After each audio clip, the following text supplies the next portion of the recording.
Hey everyone, happy Friday night. Welcome to the weekend. And it's my off day. Didn't train today. Even gave myself a little rest and didn't do any cardio today for the first time in a couple of months. So I wasn't going to do a video. I was going to wait till tomorrow and kind of do a little update on where I am with my prep. And then I had taken my youngest son, to a birthday party here, and on the way back, my oldest son started asking me some questions about how I started lifting, got into lifting weights. So I got thinking, and brought back a lot of good memories.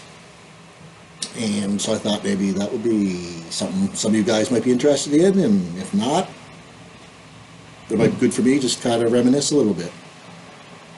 So I'm 51. I'm getting almost 52 now. I'll be 52 in January. So this all started a long time ago, 37 years ago. I was 15, going into grade 10, and up in the Miramichi Valley, me and my brother had bounced around a few of the local schools here for a few years, and at the end of it we found her here at Miramichi Valley. And in grade 10, I found myself sharing a homeroom with my cousin, Corey McCormick. A lot of you guys might know. I was a very good local bodybuilder, and Corey always knew each other. I'd go up. He lived near my grandfather, near the farm and stuff, and I'd go up when we were kids. We'd play around. But then when we got to Miramichi Valley in the same homeroom, we really clicked. Then became best friends, and to this day we still have coffee on Sunday, so we stuck together a long time. A lot of stories, me and Corey. That'd be a long video. But anyway, Corey had been lifting weights since he was 10 or 11, I think. He had my uncle's weights up there, and he was built back then when he was like 14, 15. So he used to stay at our apartment. We lived, my brother, we lived right next to Miramichi Valley, within walking distance, and he would stay a lot, and we'd hang around at nights. And then one night he said, "Why don't you come over with me to the gym that's set up at the Miramichi Valley?" So I was interested. Corey's my buddy, and I went over there that night, and he introduced me to this guy. Broad shoulders, no neck, little small waist, and I think a lot of you guys might know him as the GOAT, Ken Black. And I still remember that night. To me, in my mind, he looked the same then, built the same as what he did in his later years. I'm sure he wasn't quite as big as he was, in his later years, but in my eyes, my memory, he is. Just he had a bit more hair and maybe a little darker mustache. But he would have been about, I was 15, I think Kenny's 6 years older than me, so he'd be about 21 then. So anyway, we got into that, and at the same time, there's a teacher at Miramichi Valley, Mr. Bill Campbell. And he was right into bodybuilding, and he had a group of us train at noon hour, at dinner hour, and then he would put them through the mandatory poses too. It was a lot of fun. I wouldn't say it kept us out of trouble, but it reduced the amount of trouble we got in, maybe. That's a better way of putting it. And he was great. He still does it to this day. He trains people to this day. He's a retired teacher now, and he would take us to bodybuilding competitions. I remember going and seeing, can't remember all the names. I know for sure Wilfred Doucette, Mary Arsenault, who was it? I remember Rick Forbes, and there was a guy there that used to go at it right, pretty well head to head there. So a lot of good times back then. Stopping at St. Hubert's on the way back, having a big feed. So anyway, I guess that's that'll be like chapter one. Like there's another guy too, Jeffrey Jardine, and then that was like chapter one of my little thing. I really got involved with bodybuilding, weightlifting at the time, just to kind of, for the shy guy, to find a little group of friends to fit in. So, and it was good for me. So at the time, a gym opened up. The first gym in the area opened up, Fitness Warehouse. And I think we were among the first to join. I was an avid comic book collector. I had 1,100 comics. I sold them all for $165. I bet you they'd be worth thousands now. But we were there, and we trained with, Kenny and Neil Schofield. Kenny brought Neil Schofield in. We were kind of a little clique. We pounded some crazy heavy weights back then. We were squatting, I don't know how much, like 6-7 plates underneath. I don't know if we were squatting, but we took 2 of us to squat it. But it was a lot of fun. So fast forward a little bit back in my 20s, and I used to work seasonal then. I'd have the winters off. So I'd kind of lift weights as much as I could in the summer on the weekends, and then the odd place I worked at motels a lot, and so any place time in town had a gym, I would work out. I'm still going to call myself a weightlifter back then. And Corey had opened a gym at the time in Mawashi. And I come home in the winter time. I spend a lot of time then just at Corey's gym hanging out and lift weights. We go snowmobiling together after that. Both had snowmobiles. We competed once in the early 90s, both of us together. I think we didn't know much about it back then. I don't even know if we knew what protein was. We thought everything was carbs. So anyway, it didn't turn out that well. It was a good experience. It's at the Moncton Invitational. I got a trophy over here out of it. I guess second or third. But anyway, we'll fast forward through that time period, and in my late 20s, I got a job with JDI, and I kind of got a home base then where I'm originally from, White Rapids, small area in the country, and I started training with another friend of mine, Gregory Tucker, at another local gym, Henry News. We probably trained 5-6 years together, and it was a lot of fun. He's a great guy, great talker, and a good friend of mine to this day. And that's where I really became the strongest ever, was, during those times I was gaining weight. And I hurt my shoulder. I think I was benching like 4.5 plates, and when I hurt my shoulder, I kind of clicked in my head that I'm not going to be able to lift heavy now, so I'm going to try to take some weight off, maybe try competing, because I'd watched Jamie was training at the same gym, Jamie Peterson, of course, former Mr. Brunswick, and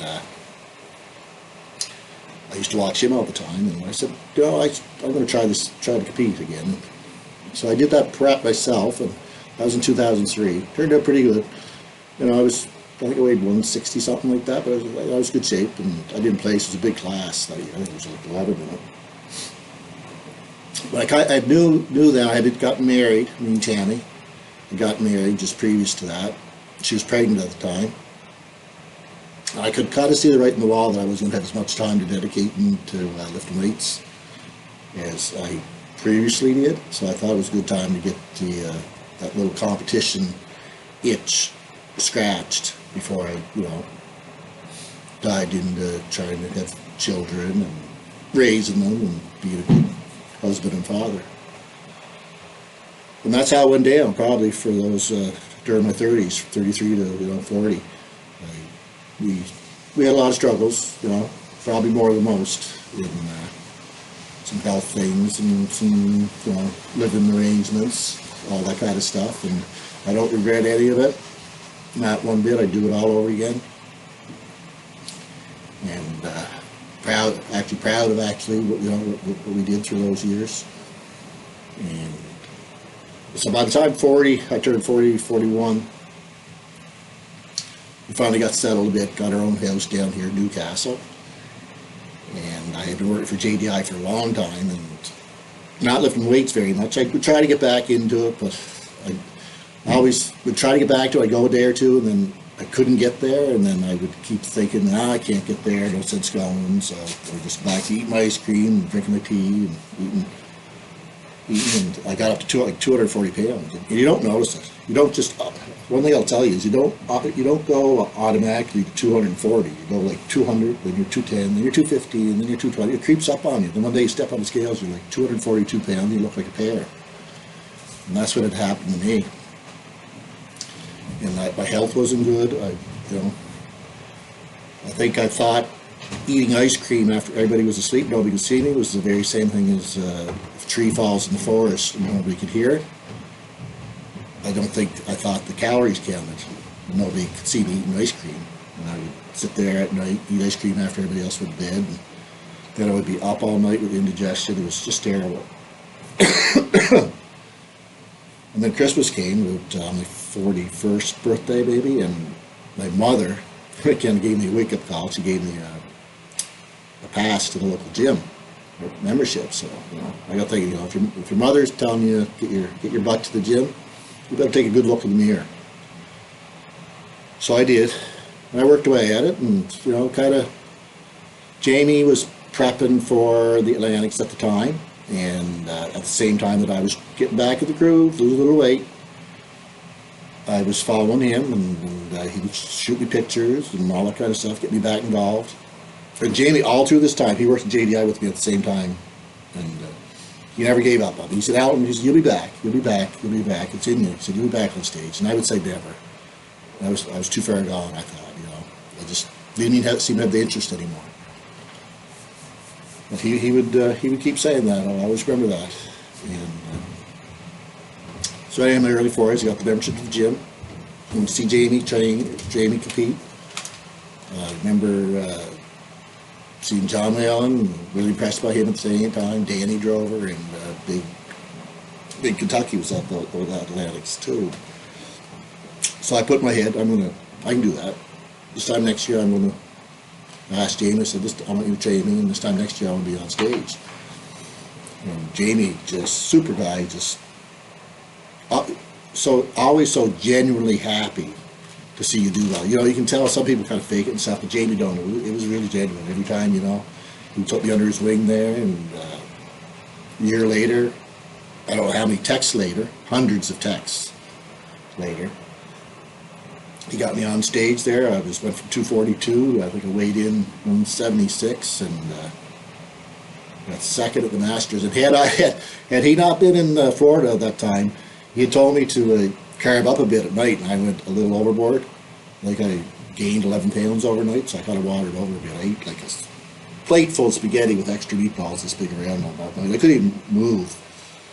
But anyway, it was still a great experience, and I got a medal out of it, and kind of the bug bit me then, and I was relentless after that.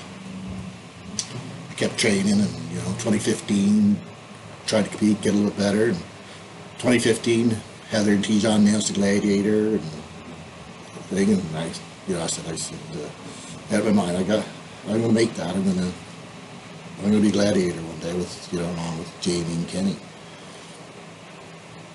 So 2016 comes along, and Kenny offered to help me prep for 2016, the Brunswicks, and I talked to Jamie. I kind of felt bad.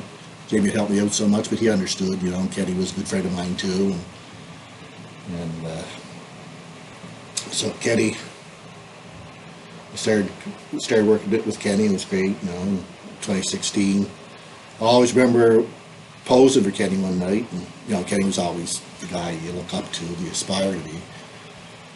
And we were posing, and I did the left side chest. He said, "Oh, that looks good." He said, "Do the right side," and I did the right side. If you knew Kenny, he was just the definition of cool. He was laid back. I still remember his legs crossed, laid on the floor, hand underneath his head, white hat turned around. And he sat right up then. You could see the twinkle in his eyes. He said, "Now there, that's it right there." And I knew right then that I had impressed, the guy that I had looked up to. I'll always remember that. Unfortunately, Kenny passed away shortly after that, and it was tragic time for a lot of people. But he'll always be remembered. He's the father of bodybuilding here on the Miramichi. Everybody even the bikini girls, the physique guys from Miramichi, they all owe it all, whether they realize it or not. Kenny Black he's at the top of the pyramid. Everybody else, they're down here. It grew from him. So anyway, that was 2016. I competed. Well, the best fun I had on competing was against Mike Gray there, man. We had better on stage. It was fun. Great picture. I challenge anybody to find a better head-to-head picture than that. So I kept on competing, relentless. I did 2017. I got hired Dave Miller. I wanted to be that Gladiator so bad. I spent money. I probably shouldn't have. But he brought me in great shape too, and I learned a lot from Dave. I did another show shortly after that. I tried to do it myself, and made the mistake of picking a weight to go in at, and that's a terrible thing to do. Do not do that. Do not say I got to compete at a certain weight, because there's no scales on stage. It's the stage, it's all about an illusion that you bring. I said I wanted to pick 190. If I had been a 185, that show could have went a different way. I'm sure of it. I always kick myself in the butt for that. I missed an opportunity there. But anyway, live and learn. And it wasn't too long after that, after that flex that I did, that we had a family tragedy. We lost our nephew in an accident, and that was tough. Still tough. I was me and my son were laying in my camper trailer here, in the backyard, and Devin Chenham, who we all know, is Well Fit Fitness, he calls me up and asks, he wanted to train me. So that started like a three-year relationship with Devin that was great. He brought me one of the best shapes of my life in 2018. And he pushed me hard. I would never be a gladiator without Devin. There's no question in my mind. I learned a lot from him, and again, I felt a little bad about decided to do this prep on my own, but it was just time for me to reach out. It's a way for me to try to branch out and be a little bit, stay involved in bodybuilding after I'm done competing, so I want to coach a little bit and maybe start a little YouTube channel. And so just talked to him last week. He's okay with it, and he offered me any help if I need it, and I offered the same back. So everything's cool with Devin. But I appreciate everything he did for me. So anyway, that's kind of like I said. The first chapter of my body was really just because I found a place to fit in. I wasn't a hockey player or a big ball player or anything like that. So it was as a shy kid there. Corey kind of took me under his wing, and I found some friends. I found a little clique, and it was nice to be known for something. And then I think I became a weightlifter in my middle years. Just a guy that liked to go to the gym with weights. Didn't pay attention to what he ate too much, but generally enjoyed lifting heavy weight and going there and socialize a little bit. Then in my 30s, I put my nose to the ground. I looked after my family, did what I had to do to get up off the ground, and like I said, don't regret that one bit in the world. Proud of it. And in my 40s, that's when I became a bodybuilder. I had time to really take a little piece of time for yourself to be who you are, and this is who I am. So I'm glad I found that in my life.